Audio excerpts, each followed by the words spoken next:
How many people actually have a inventory of their personal property assets? It's in those instances that having an appraisal beforehand really is to your advantage. Hi everyone, this is Janice Lee again. Today we're going to talk about damage and loss appraisals. There are many types of appraisals that I perform. Damage and loss is one of them. I have recently performed a damage and loss appraisal for a client that had water damage.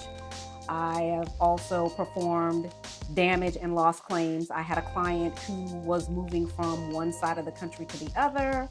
They got to their location on the West Coast and found that a lot of the items were missing that were designer handbags, and I needed to perform a loss appraisal for that client. I work with insurance companies in some cases to perform those types of appraisals. The two aforementioned examples that I gave, the client contacted me directly, though I have been contacted by attorneys who are doing loss claims with an insurance company, and to that extent, I was doing a appraisal for the insurance company. I've also worked as a subcontractor to a company that performs restoration work after a fire. They contacted me to take a look at some designer handbags that had been cleaned and they were damaged, and they wanted me to assess the loss of value on those handbags. I can provide an appraisal before damage, and actually that's the ideal time that you want to have that information.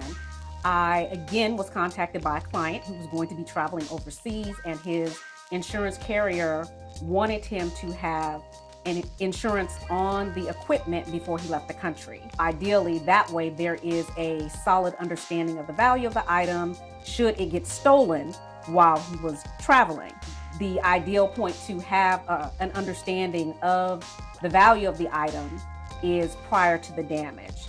But in some instances, if people aren't keeping up insurance policies or updating their policies or have never had these items insured, then it's after damage that the appraisal will occur.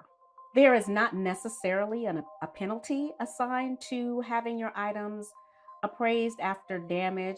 I think the importance of having the appraisal prior to damage, let's think about a scenario such as, again, flooding situation or even a fire. How many people actually have a inventory of their personal property assets? It's in those instances that having an appraisal beforehand really is to your advantage, because after a fire or after water damage, a lot of times you're trying to clear out the space of the home, get contractors in to do the work. And sometimes people just don't remember the detail of the smaller items that they have. And so I do recommend that people take personal inventory of their assets room by room so that you're clear about the items that you have, so that when you are going through a scenario such as damage or loss, that is one less thing that you have to worry about.